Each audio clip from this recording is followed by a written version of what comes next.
बिस्मिल्लाहिर्रहमानिर्रहीम, अस्सलाम वालेकुम। मैं हूं मोहम्मद उस्मान और आप देख रहे हैं प्रोग्राम हरफराज और या मकबूल जान के साथ।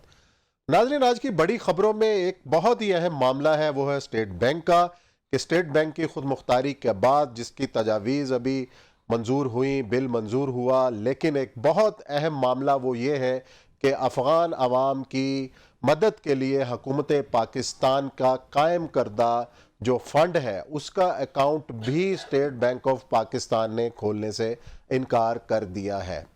कितनी बड़ी ये पेशरफ्त है, कितना बड़ा ये वाक़या है और इसके क्या नताइज निकल सकते हैं। एक हुकूमती सतह पर कायम किया गया फ़ंड और एक हमसाया मुल्क के आवाम की मदद के लिए कायम किया गया फ़ंड, स्टेट बैंक की जानिब से अकाउंट ना खोलने की वजूहात देना आखिर हैं क्या, इस पर आज करेंगे हम बात।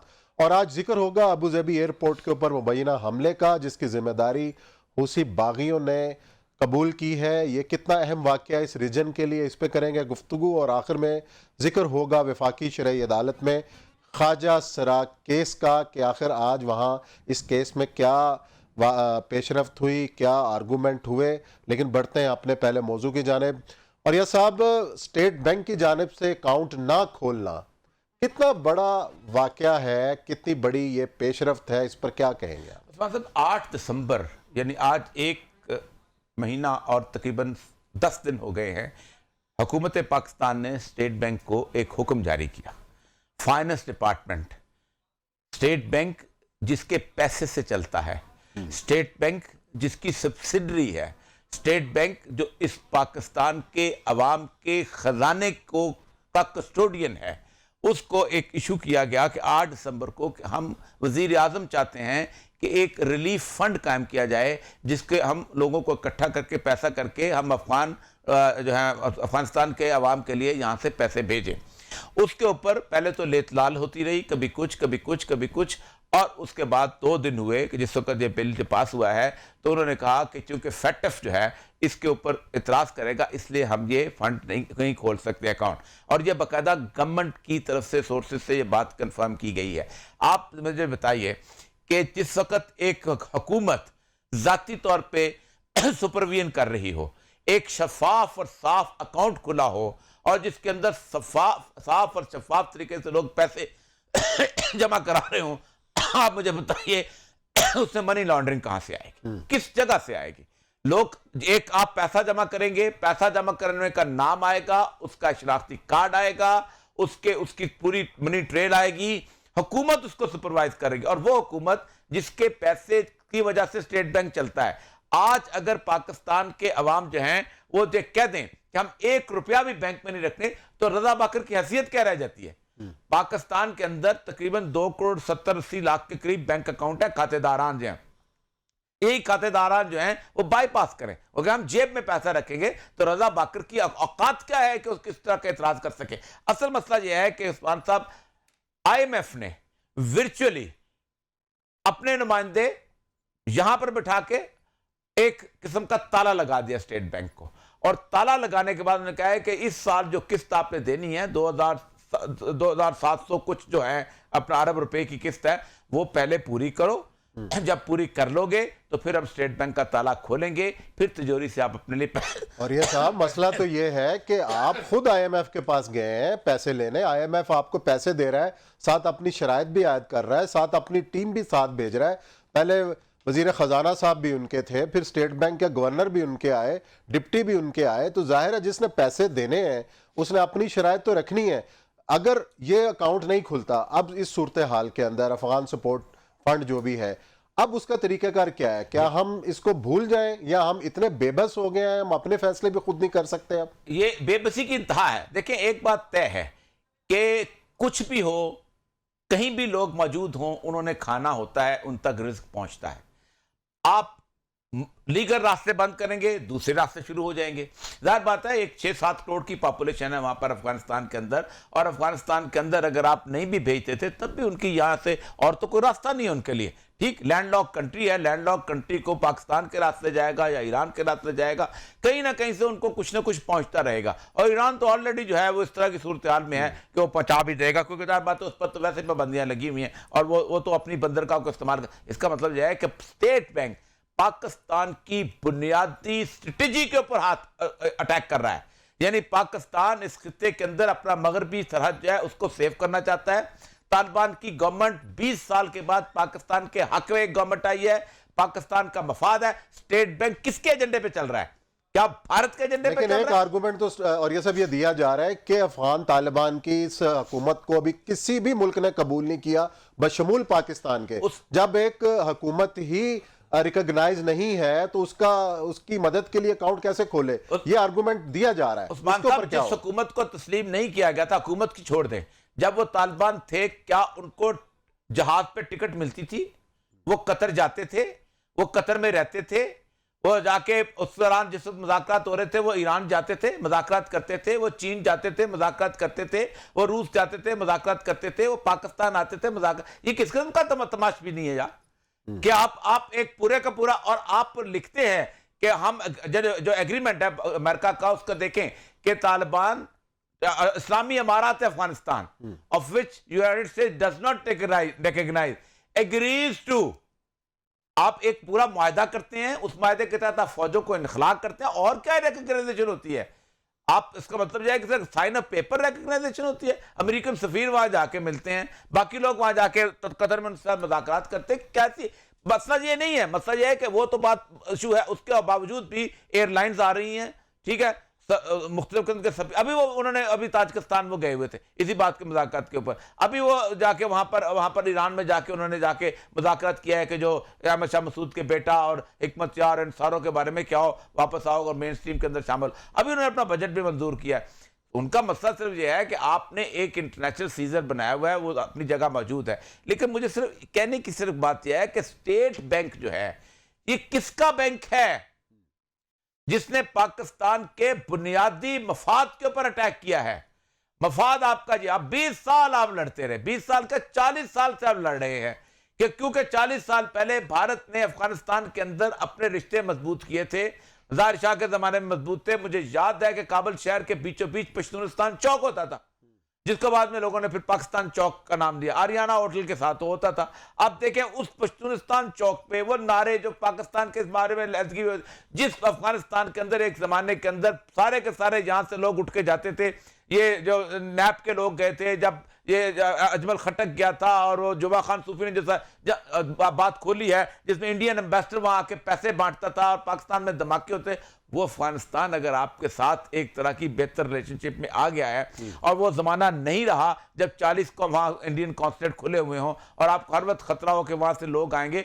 अब आप एक स्टेट बैंक का बंदा, एक मुलाजम, पाकिस्तान के पैसों पे पलने वाला, पाकिस्तान के पैसों से तनख्वाह लेने वाला, पाकिस्तान के 22 करोड़ अवामों के टैक्सों के ऊपर अपनी जिंदगी गुजारने वाला रजा बाकर ये एतराज करता है। हैसियत क्या है उसकी पाकिस्तान की गवर्नमेंट के सामने? तो पाकिस्तान की गवर्नमेंट क्या एक्शन ले सकती है? उसको फौरन, तो मैं बताऊं, एक मेरे जैसे बंदे ने किया होता ना अब तक सस्पेंड हुआ होता। लेकिन आपने खुद मुख्तारी दी है फैसले करने में? नहीं, ये खुद मुख्तारी नहीं है। खुद मुख्तारी ये है कि आप उससे पैसा नहीं ले सकते लोन का। खुद मुख्तारी ये है कि वो ज्यादा नोट नहीं छाप सकता।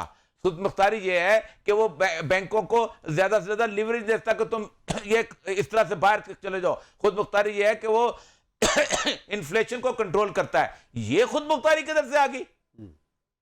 ये तो उस्मान साहब, आप एक अकाउंटेंट को पालते हैं और आप उसको कहते हैं कि तुम्हारी खुद मुख्तारी ये है, तुम अकाउंट में बेईमानी नहीं करोगे। तुम्हारी खुद मुख्तारी ये है कि तुम ये सारे जितने भी मामलात हैं उनको देखोगे और किसी की सुनोगे नहीं। लेकिन अगर आप उसको ये कहें कि फलां बंदे को मैं तनख्वाह देना चाहता हूं और तुम तनख्वाह, वो कहे जी मैं तनख्वाह नहीं देता हूं, ये तुम कौन होते हो? घर से पैसे लेके आए इन्होंने, इस शख्स ने मिस्र डबोया, ठीक, इस शख्स ने बाकी जगह पे, अब तो पता चल गया कि ही इज एन एजेंट। अब देखो ना 1 महीना हो गया।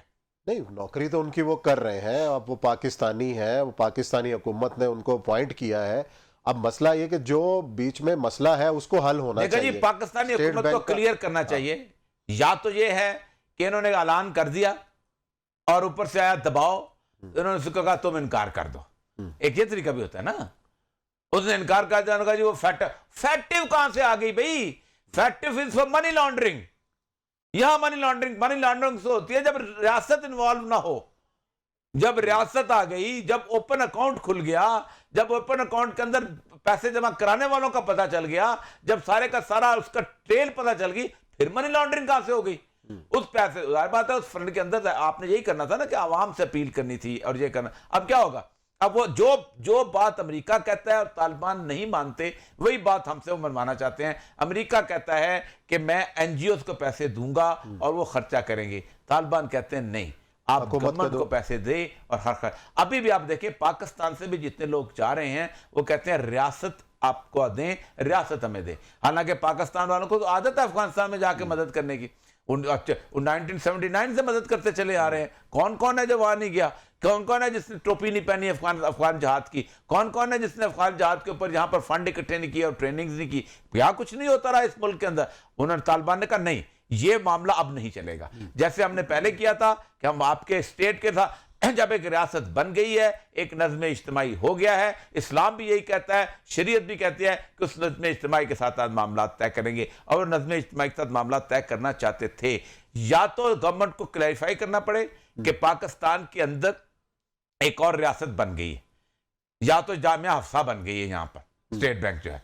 ठीक, रियासत क्या, रियासत बंदूक से नहीं बनती, रियासत क्या अहकामात इख्तियार से भी, इख्तियार से बनती है। तो जो बन गई, या फिर ये आपकी मली पे करता है। कोई ना एक चीज है, इमरान खान साहब को, इमरान खान होनी चाहिए स्टेट बैंक की तरफ से भी, हुकूमत की तरफ से भी। अगर ये इकदाम नहीं होता तो इसका और तरीकाकार इख्तियार क्या किया जाएगा और वे फॉरवर्ड क्या है। यहाँ लेते हैं ब्रेक के बाद आते हैं तो फिर प्रोग्राम का सिलसिला जारी रखते हैं।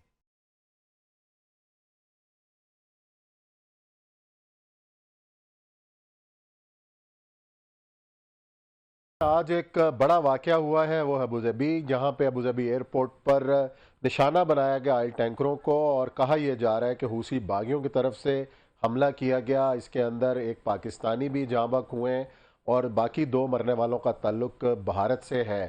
हूसी बागियों ने कहा है कि इस हमले की तफसीलात जल्द सामने लाई जाएंगी। इस पूरी जंग के दौरान अबूधाबी पे होने वाला ये पहला हमला है जहाँ पे अरब रियासत को निशाना बनाया गया। कितना बड़ा वाकया। और यह साहब ये कि जिस तरीके से निशाना बनाया गया और इसकी जो वीडियो सामने आई है और धुआं उठता हुआ नज़र आ रहा है, और हूसी बागियों ने इसको कहा है कि इसकी तफसीलात भी जारी की जाएंगी। अबूधाबी के ऊपर हमला और इतने अहम स्ट्रेटेजिक जगह पर हमला, क्या पैगाम दे रहे हैं हूसी बागी? और एक तरफ तो हमें ये इतलात मिल रही थी कि शायद मामला मुज़ाकरात की तरफ जा रहा है और ये जंग भी जो है बिलाखिर ख़त्म हो जाएगी, लेकिन ये तो आग के शोले और बढ़ते हुए नज़र आ रहे हैं रीजन के अंदर। देखें, मसला सारा ये है कि ये जो पूरे का पूरा सऊदी अरेबिया है, इसके इर्द गिर्द जितनी भी रियासतें हैं, जिनमें यमन आता है, जिनमें उसके बाद मस्कत अम्मान आता है, उसके बाद पूरे का पूरा यूएई की 7 रियासतें आती हैं, फिर कुवैत आता है, फिर कतर आता है और उसके बाद आगे जाके बहरीन आता है। ये सारी की सारी रियासतें जो हैं, इन पर सदियों से आपस में लड़ाई होती थी, रोमन्स की और ईरानियों की। ज़्यादातर ये ईरानियों के ज़ेर असर रहती थी। जब रोमन्स आ जाते थे तो वो शाम का इलाका और यमन का, उसका फ़लस्तीन का इलाका फ़तह कर लेते थे, और ये नीचे का इलाका जो है ये ईरानियों के पास रह जाया करता था। इस इलाके की मुख्तलिफ़ किस्म की ट्रेडिशन जितनी भी इसी तरह की चली आ रही हैं, इसलिए बहुत हद तक हमेशा से इस मेन सेंट्रल अरब के जो बागी होते थे वो ज़्यादातर इन्हीं इलाकों के अंदर पनाह लिया करते थे, और ज़्यादातर वो अरब के बद्दू ही वहाँ पर हुआ करते थे। लेकिन तेल के आने के बाद हुआ यह है कि अचानक इन सारे इलाकों के लोगों को अहमियत मिल गई। ये जो सारे बड़े बड़े लोग थे, ये जिसको तेल नहीं होता था, आपको अंदाज़ा होगा कि हाजियों के जब काफ़िले जाया करते थे तो रास्ते के अंदर जितने भी कज़ाक होते थे वो इसी इलाकों के अंदर हुआ करते थे, और अब उनके ज़ाबत है बहुत ज़्यादा तेल आ गया। रसूलुल्लाह सल्लल्लाहु अलैहि वसल्लम की एक बड़ी मशहूर हदीस है जो कि फितन के ऊपर सबसे बड़ी हदीस है। आप सल्लल्लाहु अलैहि वसल्लम अपनी विसाल से, दुनिया से पर्दा करने से सिर्फ चंद दिन पहले सहाबा के एक मजमे में बैठे हुए थे, और आप सल्लल्लाहु अलैहि वसल्लम के पास एक साहब बहुत सफ़ेद उजले कपड़ों में आके बैठ गए और उन्होंने उनके साथ अपना घुटने से घुटना लगा दिया। तो सहाबा बड़े हैरान हुए और कहा कि अचानक हाथ रखा और एक सवाल पूछा कि या रसूलल्लाह ये बताइए कि इस्लाम क्या चीज़ है। तो आपने बताया। फिर उससे पूछा या रसूलल्लाह ये बताइए कि ईमान क्या चीज़ है। आपने ये बताया। फिर तीसरा उन्होंने एक और सवाल पूछा, एहसान क्या चीज़ है। तो आपने एहसान का जवाब देते हुए कहा कि अल्लाह की ऐसी इबादत करो जैसे तुम उसे देख रहे हो, अगर ऐसा मुमकिन नहीं तो फिर ऐसे करो जैसे वो तुम्हें देख रहा है। उसके बाद 2 सवाल ऐसे किए जो इस सारे एरिया के बारे में आते हैं। आपसे पूछा गया कि क़यामत कब आएगी, तो आपने जवाब दिया कि पूछने वाले से जानने वाला ज़्यादा नहीं जानता, जितना तुम जानते उतना ही मैं जानता हूँ, यानी कुल इल्मुल इल्म इंदल्लाह। अगला सवाल के कहा अशरातुस्सा यानी अलामत क्या है, तो आपने कहा जब अरब के नंगे पांव फिरने वाले चरवाहे ऊंची ऊंची बुलंदोबाला इमारतें बनाने में एक दूसरे का मुकाबला करने लगेंगे, और दूसरा था कि लौंडी अपने आका को जन्म लेगी। तो ये अलामत जो है ये कंप्लीट हुई। इसके साथ एक और हदीस की अलामत आती थी कि जब कबीला दूस जो है, ये यमन के इलाका का कबीला जो था, इसकी औरतों की सरीन बुतों के गिर्द घूम लगेगी। तो अबू धाबी जो है उसकी मेन एग्जाम्पल है। आपको याद होगा कि वो इमार का टावर और नखील दोनों कैसे टावर बनाने में मुकाबला करते थे, और ये जो बुर्ज खलीफा जो बना है इसका मुकाबला कितने अजीब व गरीब तरीके से हो रहा था, और इसके साथ साथ वहां मंदिर भी बन गया और वो सारा इस पूरे इलाके के अंदर ईरान जो है वो अपनी पुरानी उस हेजेमनी के हिसाब से चलता है, और उसकी वो प्रॉक्सीज चल रही हैं। अब आज से कुछ अर्सा पहले शाम के इलाके में देर ज़ूर में हुआ यह था कि ईरान ने वहाँ पर हमला किया था, और वहाँ पर बाकायदा अमेरिकन कैंप को हमला किया, और उन्होंने फिर रिटेलिएट भी किया। यहाँ पर यमन के अंदर जो हैं ये बेसिकली जैदिया फ़िरक़ा के लोग हैं। जैदी जो हैं हज़रत इमाम ज़ैनुल आबिदीन के बेटे ज़ैद बिन अली जो हैं, उनका नाम अली था, ज़ैद बिन अली बिन हुसैन बिन अली, तो ज़ैद बिन अली के मानने वाले हैं। ये सबसे ज़्यादा सुन्नियों के करीब तरीन लोग हैं। ये वो लोग हैं कि जो पहले दो खलफा को भी इज़्ज़त करते हैं, एहतराम देते हैं, लेकिन हज़रत अली को तफसील यानी फजीलत देते हैं उनके ऊपर, लेकिन बाकी तमाम तर उनकी जितनी भी चीज़ें हैं वो इनके साथ। लेकिन हौसी जो हैं इनको दबाने की कोशिश की है उन्होंने सऊदीज़ ने, और उसके साथ साथ ईरान का एक इन्फ्लुएंस बना, क्योंकि सऊदी अरेबिया जो है उसने अपनी हेजेमनी कायम करने की कोशिश। प्रॉक्सी जारी है यमन। अच्छा, अब हेजेमनी सर, हेजेमनी यहाँ भी पूरे इलाके में। अब हुआ यह है कि सारी 12-13 प्रॉक्सीज के अंदर सबसे बड़ी दलील जो सऊदीज देते हैं कि हम इजराइल के साथ तल्लुकात इसलिए बना रहे हैं क्योंकि ईरान हमारे पीछे है, तो ये है वो। तो जब ईरान पीछे नहीं था तब कौन से तुम इजराइल के साथ दुश्मनियां कर रहे थे? 48 में तुमने क्या कर लिया, 67 में तुमने क्या कर लिया, 73 में एक फैसल अल्लाह का बंदा वो आया था, वो उसमें लड़ा था। असल मसला ये है कि इस वक्त तो मुकम्मल तौर पर अमेरिकन जो हैं वो ये चाहते हैं कि, और ख़ासतौर पर इसराइल भी चाहता है कि ये पूरे अरब के लोग जो हैं ये दबाव में आ जाएं और ये उसकी झोली के अंदर गिर, अब झोली में गिर चुके हुए। आप खुद सोचे कि मस्कत तमान जैसी जगह पे जहाँ के वो, आप खुद सोचे वो खारजी अबाजी वहाँ पर हुक्मरान है, वो वहाँ पर जाके भी इसराइल का वज़ीर आज़म जो है वो जाता है और वहाँ जाके उनसे मायदात और पैक्ट करता है। जो कभी कहते थे कि उन्होंने अपने रसूल सल्लम का ख़त रखा हुआ है कि हमें रसूल सल्लम ने जिम्मेदारी लगाई थी तुम जाके तबलीग करो, और हमने माल्टा के इलाकों के अंदर फिर आगे जाके हम ये जो है मलेशिया और इंडोनेशिया में जाके हमने तबलीग की। लेकिन इस सारे मामले के अंदर अबू धाबी का अटैक सिंबॉलिक है, और ये अटैक है कि बेसिकली अबू धाबी पे नहीं, इजराइल पे अटैक है, क्योंकि इजराइल की नेशनैलिटीज़ वहाँ मिल रही हैं, इजराइल वाले वहाँ पहुँच रहे हैं, और वो बातें रसूल सल्लल्लाहु अलैहि वसल्लम की बाकायदा हदीसों की पूरी हो रही हैं कि ये पूरा इलाका जो है ये एक दिन ग्रेटर इसराइल का हिस्सा बन जाएगा, और अरब जो है हाथ मलते रह जाएंगे। और जब तक ये रसूलुल्लाह सल्लल्लाहु अलैहि वसल्लम की उस हदीस के मुताबिक अपने आप को दुरुस्त नहीं करते, इन पे ये सूरत बनती, और यही होना है। और एक दिन होगा ये कि ये जो हौसी जो हैं ये किसी न किसी तरीके से हिजाज के इलाके की तरफ आ जाएंगे, और वहाँ से फिर वो जो एक मशहूर हदीस आती है कि मदीना भी इस काबिल नहीं रहेगा कि लोग रह सके, थे इमाम महदी वहाँ से भाग के मक्का आ जाएंगे और वहाँ पर बैत होगी। ये लंबी बात है, कब होगी इसका कुछ इल्म नहीं, लेकिन इस वक्त जो खून बाहर बह रहा है और ये गुज़श्ता 30-35 साल से बह रहा है, ये प्रॉक्सी से बह रहा है।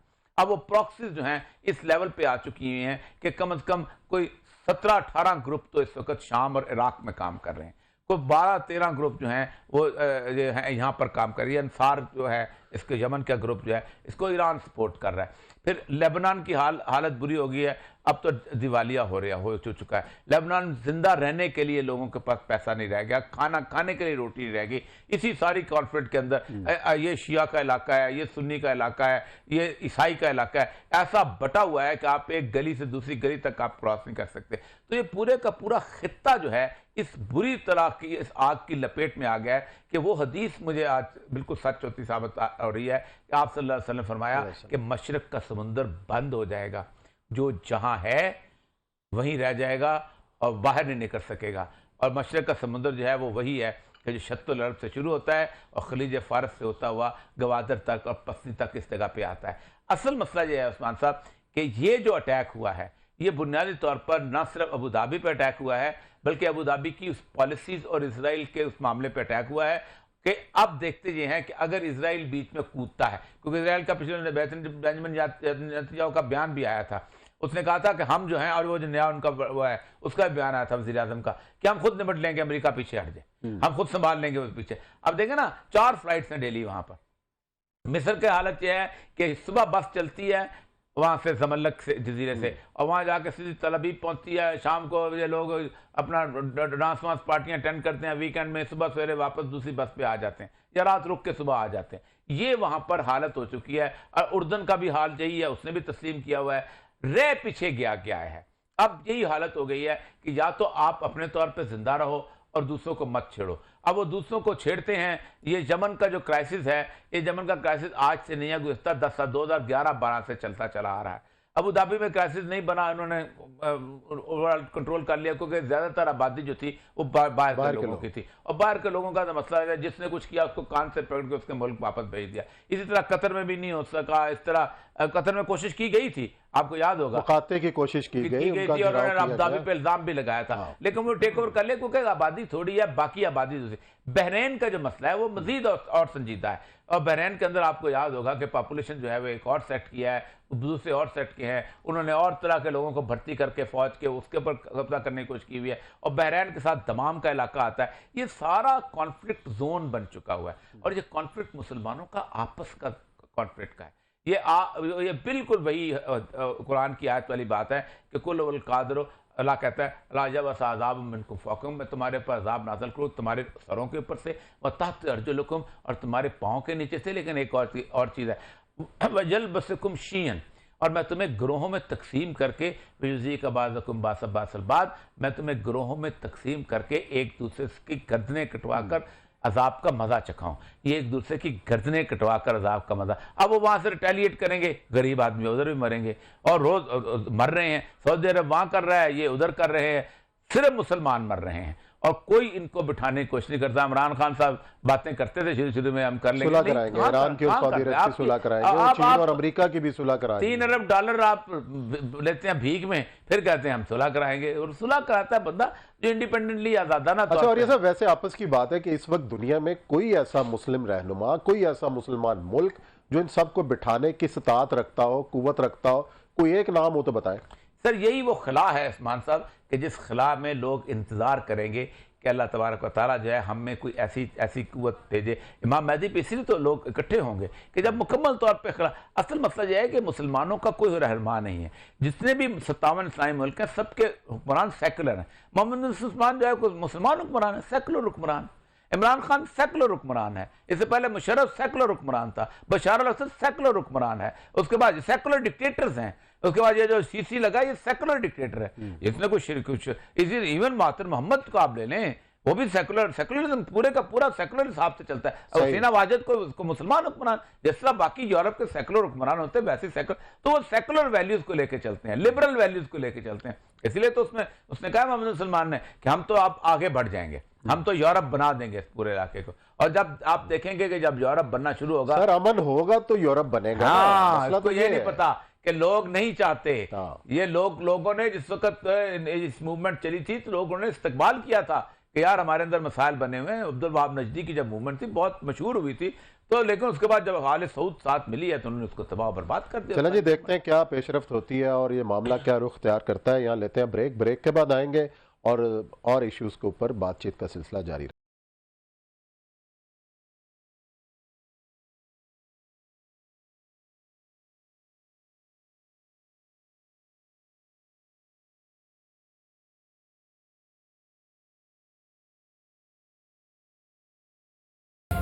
जी नाज़रीन, ब्रेक के बाद आपको खुशामदीद कहते हैं। एक अहम मामला है, हिफ्ज़ कुरान पर हुकूमत 20 नंबर देती है तलबा को और अब एक रिट पटिशन की गई है कि ये 20 नंबर ना दिए जाए, वापस लिया जाए। इसके खिलाफ मुख्तलिफ जो शोबा है ज़िंदगी है, उलमा इकराम है और तलबा जो हिफ्ज़ कुरान जिन्होंने कर रखा है, उनके अंदर एक तशवीश की लहर दौड़ गई है कि ऐसा कैसे मुमकिन है। और ये सब ऐसे फैसले, अब ये बड़ा ऐसा इकदाम है। एक तो हुकूमत का भी बड़ी तारीफ़ की जा रही है कि तालीमी इदारों में नाजरा को लाजमी करार दिया गया और बहुत अरसे से एक मुतालबा था। इमरान खान हुकूमत इस पर मुबारकबाद की मुस्तहिक है, लेकिन ये जो एक रिट किए जाना और सुप्रीम कोर्ट में पहुंच जाना कि ये 20 नंबर क्यों दिए जा रहे हैं, ये क्या जाहिर कर रहा है? इस्लामी मुल्क है, एक हौसला अफजाई है हिफ्ज़ कुरान की। देखिए, पहली बात तो ये है कि ये आइन की जिम्मेदारी है कि कुरान की तालीम को आम किया जाए। इमरान खान से भी ज़्यादा जुल्फ़िकार भुट्टो के आइन की, जो 73 के आइन की जिम्मेदारी प्रिंसिपल पॉलिसी में लिखा हुआ है कि हुकूमत इंतजामात करे कुरान की तालीम। अब उसके प्ली ले जा रही है, इसका ताल्लुक क्या है? तो फिर सबसे पहली बात यह है कि आप उर्दू भी ख़त्म कर दो, आप अंग्रेज़ी भी ख़त्म कर दो, आप पाकिस्तान स्टडीज़ भी ख़त्म कर दो, आप जो जनरल किस्म के जोग्राफिया और ये वो जिसमें वो चीज़ें भी ख़त्म कर दो, आप हिफ्ज़ान सेहत के असूलों के वो भी चीज़ें भी ख़त्म कर दो, आप जब बाकी जेंडर स्टडीज़ पढ़ाते हैं वो ख़त्म कर दो भाई। सीधा सीधा उसको भाई बोलो कि तुमने बायोलॉजी पढ़ो पहले दिन से, ठीक है, साथ फिजिक्स पढ़ो, केमिस्ट्री पढ़ो। फिजिक्स भी पढ़ने के, फिजिक्स का क्या ताल्लुक है इसके साथ? केमिस्ट्री पढ़ाओ, बायोलॉजी पढ़ाओ और बॉटनी थोड़ी सी पढ़ाओ क्योंकि दवाइयों में काम आनी है, और कहोगा पुत्र तू डॉक्टर बन जा। यार, इससे इंसान बनना होता है, डॉक्टर बनाना है, आपने कसाई नहीं बनाना। कसाई बनाना हो तो उसको कहा जाता है कि तुम्हें कुरान पढ़ने की जरूरत नहीं है, ताकि वो जिस तरह चाहे ज़िबा कर दे। उसको अखलाकियात पढ़नी है। और हिफ्ज़ कुरान बुनियादी तौर पर उम्मत की 1400 साल तक की जिम्मेदारी है। इतनी बड़ी जिम्मेदारी है। ये कुरान एक मोजज़ा है, और जो इस मोजज़े का तहफ़्फ़ुज़ करता है उसको तो इज्जत देनी चाहिए, जिसके बारे में सैयदुल अंबिया सल्लल्लाहु अलैहि वसल्लम ने फरमाया कि जिस बच्चे ने कुरान पाक हिफ्ज़ किया, क़यामत के दिन उसके वालिदैन को ताज पहनाया जाएगा। वालिदैन को ताज पहनाया जाएगा, उसकी तो बात ही अलग है। और जिसने हिफ्ज़ किया और अगर उसने उसके मामलात पे अमल किया तो अल्लाह उसको इख्तियार देगा कि अपनी मर्जी से 10 जिन लोगों की शफाअत तुम करना है वो कर लो। इस जगह को तुम सुप्रीम कोर्ट में आकर ज़ेर बहस लेके आते हो। अगर आपने कुरान ज़ेर बहस लाया तो सब खत्म करो, फिर सिर्फ साइंस को लेके आओ, फिर कहो कि साइंस पढ़ो। कुछ पढ़ने की जरूरत नहीं है। यह भी पढ़ने की जरूरत नहीं है कि जजों की इज्जत कैसे करते हैं। तौहीन अदालत का कानून भी नहीं पढ़ने को। क्या ताल्लुक है डॉक्टर का तौहीन अदालत के साथ? क्या ताल्लुक है उसका फायद ईसा के साथ? क्या ताल्लुक है उसका चीफ जस्टिस के साथ? खत्म। इल्म खत्म करो सारे का सारा। लॉ खत्म करो पढ़ाना। यह भी खत्म करो कि उसने ट्रैफिक के असूलों की पासदारी कैसे करनी है। यह भी खत्म करो कि उसने हुकूमत की बात कैसे माननी है। यह भी खत्म करो कि उसने निकाह कैसे करना है। यह भी खत्म करो कि उसने माँ बाप की इज्जत कैसे करनी है। यह भी खत्म करो कि उसने छोटों से प्यार कैसे करना है। खत्म कर दो भाई। इससे ज्यादा तो बुरा कानून ही कोई नहीं होता। एक आदमी, फॉर एग्जाम्पल मैं हूं, मेरे साइंस में कम नंबर आते हैं, लेकिन मैं बाकी नंबरों जगहों से नंबर ज्यादा ले लेता हूं। मतलब मेरे पाकिस्तान स्टडी में अच्छे नंबर आ जाते हैं और मेरा मेडिकल कॉलेज में दाखिल हो जाता है। आप कहेंगे नहीं, सिर्फ वो नंबर गिनो जो बायोलॉजी के हैं, फिजिक्स से नहीं गिनो, क्योंकि फिजिक्स का क्या ताल्लुक है उसके साथ? फिजिक्स तो आपका जमीन से ताल्लुक रखते हैं, उसने खुदाइयां तो नहीं करनी जाके, वो तो इंजीनियरिंग के लिए होती है। फिर आप ये कह रहे हैं मेरे किसी और में नंबर ज्यादा आ जाते हैं, आप कहते हैं ये नंबर का कोई ताल्लुक। जाहिर बात है, हायर स्टडीज के लेवल के ऊपर वो नंबर की वेटेज दी जाती है, लेकिन एफएससी लेवल के ऊपर एक फॉर्मेटिव ईयर्स के अंदर आपने अजीब और गरीब किस्म का कानून, ये ज़ेर बहस कॉन्स्टिट्यूशनल रिक्वायरमेंट। अव्वल तो बात यह है कि किस तरह एक्सेप्ट हो गई और किस तरह ये होनी जा रही है, इसको भी सोचना चाहिए। अगला हमारा मौजू है कि और ये साहब, आज वफाकी शरई अदालत के अंदर ख्वाजा सरा केस की समाअत हुई है, जो उनका शनाख्त का मामला है।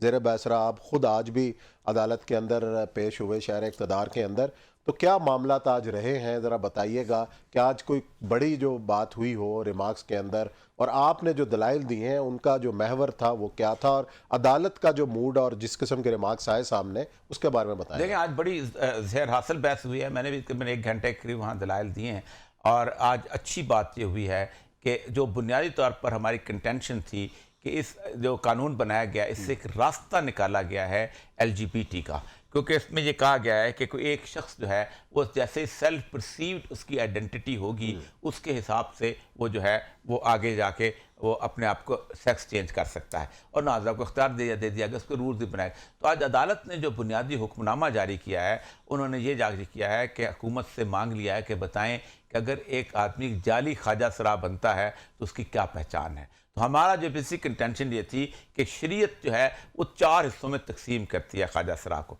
नंबर 1, खुनसा मुज़क्कर, यानी वो ख्वाजा सरा जो कि जिसके अंदर मर्दाना क्वालिटी ज़्यादा हों, मर्दाना आज़ाद जो हैं हैवी हों, उसको मुज़क्कर कहते हैं। उसका जायदाद में वही हिस्सा होता है जो मुज़क्कर का हिस्सा होता है। दूसरा है खुनसा मुअन्नस, जिसके औरतों का हिस्सा ज़्यादा हों, बाकी चीज़ें प्रोपोर्शन ज़्यादा हों, उसका हिस्सा। एक होता है खुनसा मुश्किल, जिसके बराबर के हों, उसके बारे में भी शरीयत के अहम अहकाम हैं। एक होता है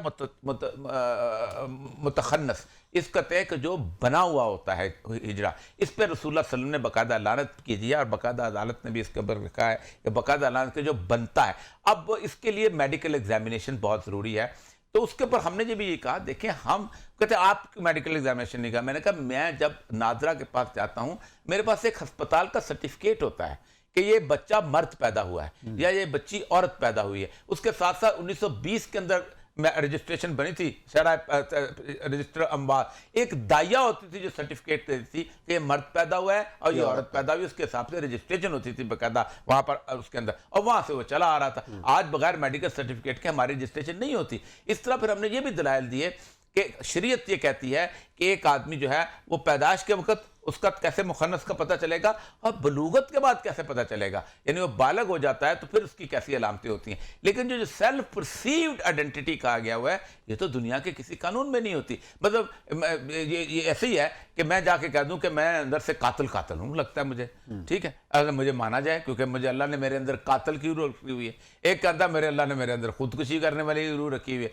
तीसरा कहता है मेरे अंदर अल्लाह ताला ने हीरोइन पीने की रूह रखी हुई है। ये रूह की तो डिस्कशन ही नहीं इसके अंदर होती, ये तो डिविएशन है। तो उसके ऊपर बाकायदा बड़ा अच्छा रिस्पॉन्स रहा और आज जो उन्होंने बाकायदा मांग लिए हैं और उन्होंने कहा है कि आप इसको बताएं कि क्या है, क्योंकि पेरेंट लॉ के सबॉर्डिनेट जो उन्होंने रूल्स भी बनाए हैं उसको भी फॉल्ट, उनमें तो रूल्स में तो यहाँ तक कर दिया गया है कि बाकायदा जो है सेक्स, आज तो हैरान रह गया, ये अभी इमरान खान साहब की हुकूमत ने ये किया, वो तो शायद खा का नवासी था, इमरान खान से की उम्र तक कमाल कर दिया, उन्होंने तो सेक्स चेंज का जो है वो ही अलाउ कर दिया है, ऑपरेशन ही।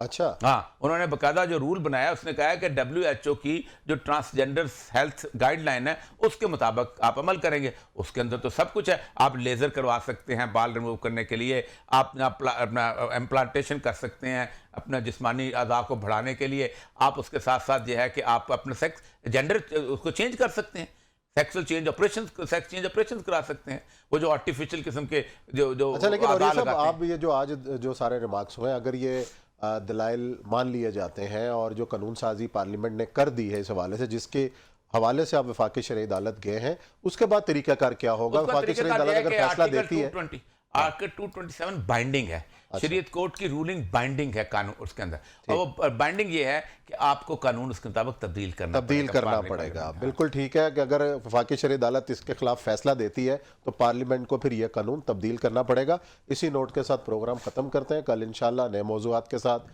आपकी खिदमत में हाजिर होंगे। अपना बहुत ख्याल रखिएगा। अल्लाह हाफिज़।